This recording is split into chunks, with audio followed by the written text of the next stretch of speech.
네, 이슈 인터뷰 이어가겠습니다. 이재명 대표가 세금 때문에 집 팔고 떠나지 않게 하겠다며 상속세 완화를 주장했죠. 국민의힘이 추진하는 최고세율 인하에 대해선 초부자 감세라고 비난을 했습니다. 자, 국민의힘 정책위의장 맡고 있는 김상훈 의원 연결해서 다양한 정치 현안과 함께 들어보겠습니다. 나와 계시죠? 예, 안녕하세요. 네, 여보세요. 김상훈 의원님. 예, 잘 들리십니까? 예. 예. 자, 먼저 이재명 대표가 던진 상속세 완화요. 자, 우클릭 지적에 대해서 이 대표가 상황이 바뀌었는데 변하지 않으면 바보다라고 이야기했어요. 자, 이재명 대표가 던진 상속세 완화 방안에 대해서는 어떤 생각이세요? 상속세는 세율을 인하하는 것, 예. 그다음에 세 공제 한도를 확대하는 것, 네. 두 가지가 있는데 네네. 그간에 국민의힘은 두 가지 다 해야 된다고 주장을 해왔어요. 예. 그런데 지난해 12월 10일 본회의선 때도 그렇고 민주당은 상속세에 대해서는 세율 인하도 반대하고 공제 확대도 반대를 해왔는데 네. 이번에 국민의힘이 세율 인하만 주장하고 있다는 것은 명백한 거짓말입니다. 그렇군요. 예. 우리는 세율 인하가 안 되면 세 공제 한도라도 좀 확대를 하자고 주장을 해왔는데 네. 아마 이번에 거기에 대해서 이재명 대표가 좀 수용의 뜻이 있다면 다행입니다. 그런데 이제 부자 감세라고 이야기하는 데 대해서는 예. 아마 이제 주로 기업들을 지원하는 세제에 대해서는 왜 기업들은 부자인데 깎아주느냐, 세금을 깎아주느냐 이렇게 늘 주장을 하는데 네네. 그거 정말 잘못된 이야기입니다. 네. 우리나라는 자유민주주의 시장경제 체제인데 기업들은 미래가 불확실하지만 현재 자산을 투자를 해서 일자리를 창출해주는 귀중한 주체입니다. 네. 대한민국을 이끌어가는 주체는 정당도 국회도 정부도 아니에요. 네네.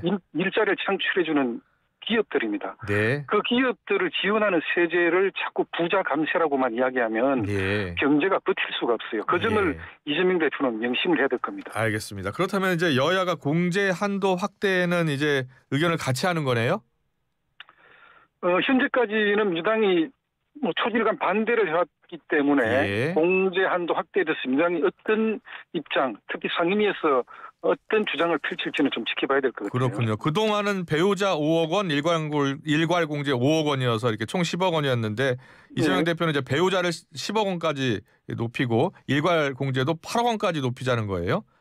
그렇습니다. 지금 이제 우리 정부 안만 보면 일괄 공제 기준을 기존 5억에서 10억으로 배우자 공제도 5억에서 10억으로 자녀 공제는 인당 5천에서 5억으로 각각 상향하는 세액 공제 확대를 주장을 하는데 그렇군요. 민주당은 아마 그중에 일부에 좀 수용의 뜻을 밝히지는 않을까 그렇게 예상을 하고 있습니다만은 워낙 또 변화무쌍한 그런 주장들을 많이 하는 정당이라서 한번 지켜봐야 될 것 같아요. 그 과세표준 최고세율이요. 지금 정부안은 10억 원 초과 40%인데 민주당은 그대로 유지하자는 거죠. 그러니까 50%까지. 그렇습니다. 지금 OECD 국가만 비교해 보면 우리나라는 일본 다음으로 높은 상속세율을 지금 현재 과세를 하고 있어요. OECD 평균 최고세율이 26%입니다. 과연 이 나라에서 기업을 하려고 마음먹는 사람이라면 3대만 대물림하면 기업 간판을 내릴 처지가 되는 이 나라에서 과연 투자를 계속할 수 있을까라는 그런 의문도 한번 던져봐야 돼요. 그래서 가능하면 기업들이 고용을 창출하고 또 그 이익을 근로자라고 상생하면서 나눠 가질 수 있다면 기업들에게는 과감하게 기업 활동을 할 수 있도록 지원해 주는 게 굉장히 중요하다 이렇게 생각하고 있습니다. 네, 알겠습니다. 그 민주당이 발표한 35조 원 추경안엔 이제 1인당 25만 원씩 지역 화폐로 지급하는 민생회복 소비 쿠폰이 포함됐더라고요. 사실상 이제 기존의 25만 원 현금 지원과 동일한 것 아니냐라는 지적이 나오고 있는데 어떻게 평가하세요? 그게 이제 그 이재명 대표가 좀 입장을 바꾼 것 같이 보였지만 여전히 똑같은 주장을 하고 있어요. 그 추경 편성의 필요성을 강조하면서 민생지원금 1인당 20만 원 포기하겠다고 한 지가 엊그제인데 명칭만 바꿔서 민생소비 쿠폰이라고 해서 추경 편성을 주장을 하고 있습니다. 저는 이런 연이은 거짓말, 정말 국민들을 얼마든지 속일 수 있다는 그 자신감에서 비롯된 건지 모르겠지만 정말 이 부분은 심각하게 좀 고민해봐야 될 부분이라고 생각합니다. 특히 아쉽게 생각하는 거는 우리 반도체법에서 52시간 예외 적용하는 부분도 한때는 이 대표가 전문적 연구자에 대해서는 좀 예외를 인정할 수 있을 것 같이 또 이야기를 했다가 민주노총과 같은 그런 강성노조 반발에 부딪히자 다시 또 어떤 일로 그렇게 바꾸었어요. 네. 그래서 이런 일이 빈발하면 정말 국민에 대한 어떤 그 신뢰감, 또 정치에 대한 신뢰감 이런 거를 모조리 상실할 수 있다. 이렇게 좀 말씀드리고 싶습니다. 그 주 52시간 예외 적용 관련한 반도체법 이야기 하고 계시는 것 같은데. 그렇습니다. 근데 여야 반도체법 지금 그 주 52시간 문제 때문에 합의를 못 봤죠. 그렇습니다. 어제 아마 이제 법안 소위에서 이견차를 좁히지 못하고 아마 보류가 된 걸로 알고 있는데 이게 물론 방송에서 이걸 한번 강조를 하고 싶어요. 네, 말씀하세요.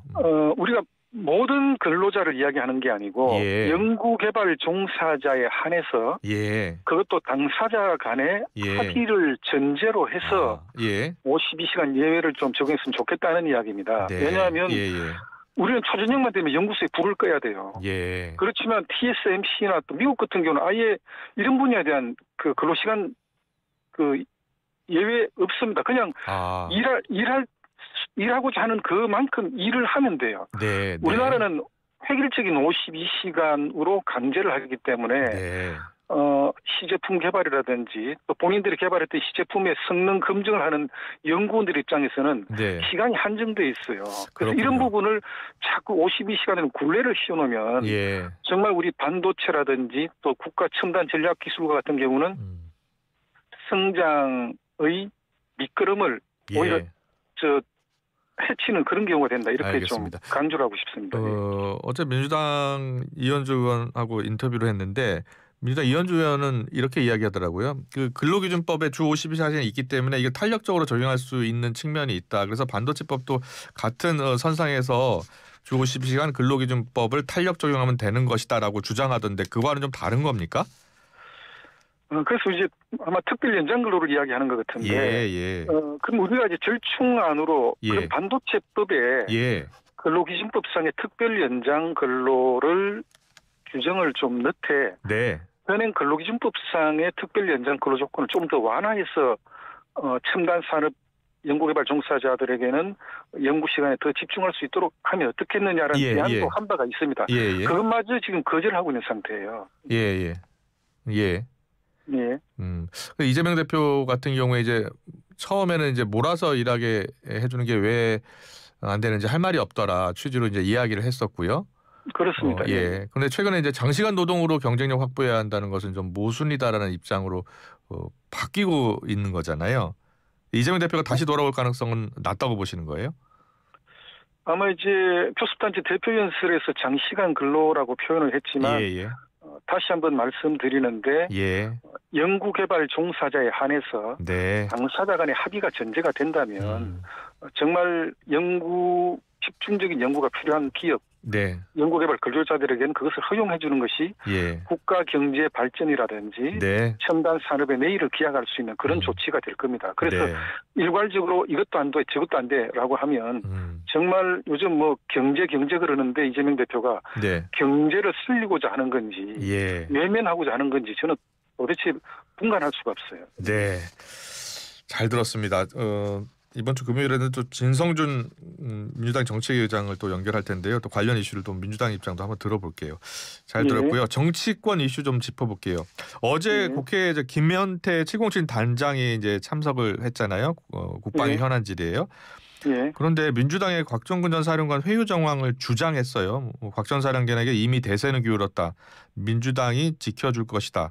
변호사를 소개해주겠다라고 발언한 것을 기억한다라고 했습니다. 어떻게 들으셨어요? 제가 좀 지켜보건대는 양측 주장이 좀 엇갈리고 있는 것 같아요. 맞습니다. 그래서 아마 그 역사를 돌이켜보면 거짓은 분명히 탄로가 난다 이렇게 저는 생각을 합니다. 오히려 지금 현재 민주당 쪽에 회유의 정황이 더 나타나고 있는 걸로 저는 알고 있습니다만 뭐 방송을 통해서 뭐 그 부분까지 좀 디테일하게 지적하지는 않겠습니다. 민주당은 오히려 국민의힘이 회유한 것 아니냐라고 반박하던데. 회유 회유를 할 타이밍에 회유를 해야 되는데 아마 충분하게 관련자의 진술이 끝나고 난 다음에 회동을 하고 만나서 대화를 하는 거기 때문에 그것을 회유라고 말할 수는 없다. 저는 이렇게 생각합니다. 네, 알겠습니다. 국민의힘이 이제 헌법재판소의 이제 불공정성을 주장하면서 이제 압박의 수위를 높이고 있어요. 어제도 의원 30여 명이 헌재를 방문했고요. 그런데 이제 민주당에서는 헌재 흔들기를 중단하라고 하고 있고요. 지금 최근에 이제 헌재의 탄핵 심판이 어떤 점에서 가장 불공정하다고 보고 계시는 거예요? 아무래도 이제 헌법재판소 재판관 구성이 좀 편향적 재판관들이 과다대표되어 있는 게 아닌가. 저는 우리법 연구회를 이야기하는 건데 우리 대한민국 그 판사들 전체 판사들이 한 10% 안쪽이 우리법 연구회 판사들이라고 알고 있습니다. 그분들은 뭐 법률과 양심에 따라서 판결을 내릴 뿐이라고 믿고 싶지만 아무래도 이념적 편향성이 강한 분들이라고 판단이 돼요. 그런데 지금 헌법재판소는 현재 전체 재판관 8명 중에 3명이 우리법 연구회 출신이고 40여 판사까지 재판관으로 참여하게 되면 9명 중에 4명입니다. 그래서 특정 그 연구회 출신의 판사, 그다음 좀 이념적 편향성이 강하다고 알려진 판사들이 헌법재판소에 너무 좀 과다대표되고 있는 것은 문제가 있고 최근까지 그 서울지법의 그 영장 쇼핑을 한다든지 그다음에 재판의 진행 속도라든지 순서 등등을 보면 상당히 좀 이미 결과를 미리 예단하고 재판을 진행하고 있는 게 아닌가 하는 그런 걱정들을 하고 있는데 그런 우려를 우리가 이제 표시를 하는 거고 아무래도 우리 대한민국 재판관 판사들에게는 법률과 양심에 따라서 판단할 수 있는 자유가 있기 때문에 그 공정성을 좀 우리는 그 기대를 하고 또 그런 걸 촉구한다 이렇게 말씀드릴 수 있겠습니다. 권영세 비대위원장도 어제 관훈토론회에서 헌재가 심리 기간을 촉박하게 정하고 변론기일 지정에 있어서 대통령 변호인단과 상의 없이 결정해서 불공정하다라고 생각한다라고 이야기하면서요. 다만 헌재가 객관적이고 공정한 심사를 거쳐서 결론을 내린다면 법적으로 불복할 방법은 더 이상 없다라고 했습니다. 지금 전체적으로 국민의힘 지도부가 헌재의 불공정성을 계속 비판하고 있는 게 이게 혹시 불복하려는 것 아니냐라고 이제 민주당은 주장하고 있거든요. 그렇습니다. 이제 민주당이 헌재의 판결 결과를 불복하기 위한 밑밥을 가는 게 아니냐라고 이야기를 하는데 권영세 비대위원장의 말씀대로 이미 판결이 내려진 상황에서 다시 불복할 어떤 방법도 없어요. 다만 이제 판결이 내려지기 전까지 헌법재판관의 재판 절차라든지 또 여러 가지 충분한 변론 그 기회를 주지 않는다든지 하는 어떤 그런 진행 과정 자체가 불공정하다고 판단되고 그게 또 상식적인 국민들의 덕감정이기 때문에 더욱더 공정한 판결을 할 수 있도록 촉구하는 어떤 그런 걸로 이해를 해주시면 좋겠습니다. 알겠습니다. 그리고 권영세 비대위원장이 어제 한 발언 가운데 비상계엄은 이제 분명히 잘못됐다라고 하면서도 해제 결의 표결 현장에 있었어도 참여하지는 않았을 것이다라고 언급을 했어요. 이와 관련해서 최재성 전 수석이 잠깐 출연을 해서 왜 국민의힘은 비상계엄은 분명히 잘못했다고 하면서도 왜 잘못됐는지 부분은 이야기하지 않고 있다라는 부분을 좀 지적하고 싶다라고 했는데 거기에 대해서는 어떤 생각이세요? 이런 거겠죠. 그 비상계엄을 선포한 거는 잘못되었다.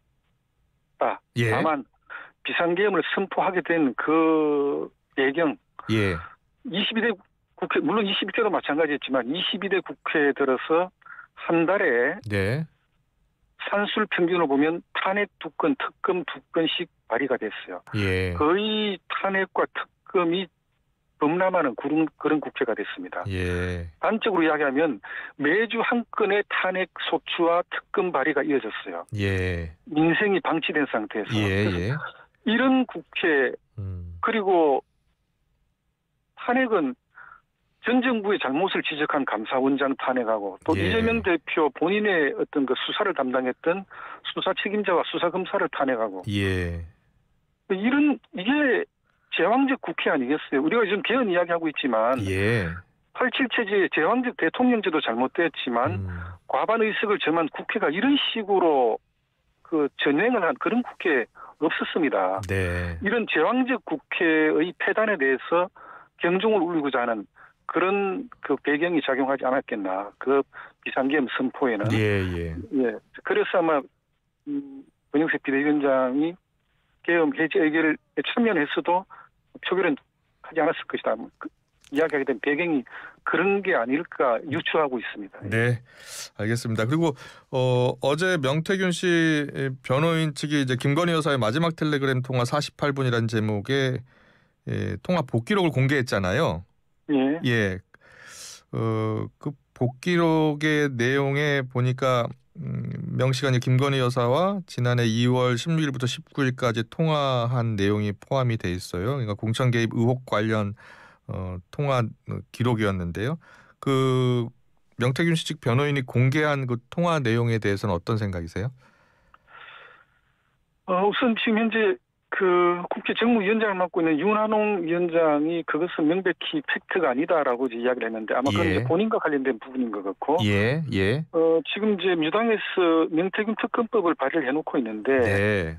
특검은 진행 중인 수사의 결과가 네. 미진하다고 판단됐을 경우에 예외적으로 보완적으로 보충적으로 하는 것이 특검입니다. 예. 그런데 아시다시피 이미 명태균 사건은 창원지검에서 대부분의 수사가 진행이 되었어요. 네.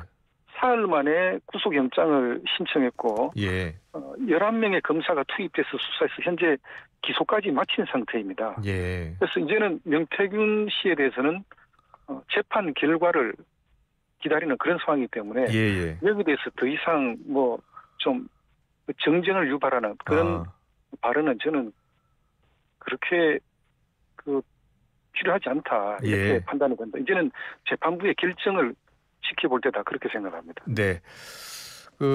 한동훈 전 대표가 다음 주 국민이 먼저입니다라는 제목의 책을 출간하고 정치 활동을 재개할 것 같습니다. 한 전 대표의 복귀에 대해서는 어떤 생각이세요?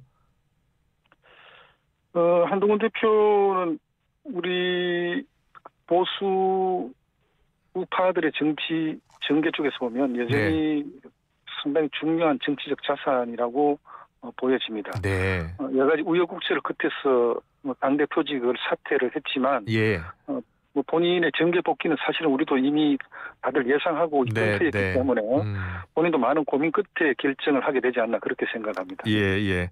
한동훈 전 대표의 복귀가 국민의힘 내에 여러 정치 지형에 큰 변화를 줄 것 같습니까? 어떻게 보세요? 글쎄 저는 좀 섣불리 판단하지는 않겠습니다만 다만 한동훈 대표의 이제 정계 복귀와 관련해서 저는 늘 이런 말씀을 드리는데 이견이 있을 수는 있지만 그게 또 갈등이 빚어져서는 안 된다고 판단이 되고 또 설사 갈등이 있다고 해도 분열 상황까지 초래돼서는 안 된다고 생각하고 있기 때문에 한동훈 대표의 복귀에 대해서도 우리 당 소속 당원들이나 또 여러 주요 당직자들도 좀 차분하게 지켜보는 것이 필요하다 이런 생각을 하고 좀 너무 섣부른 어떤 그 비판이라든지 그런 부분은 자제하는 게 좋겠다 그런 생각을 하고 있습니다. 네, 잘 들었습니다. 마지막 질문 하나 드릴게요. 김경수 전 지사가 문재인 정부에서 현 국민의힘 소속의 유승민 전 의원, 안철수 전 의원에게 내각 참여 제안을 했다라고 했어요. 물론 이제 두 사람 모두 부인하고 있는 것 같은데요.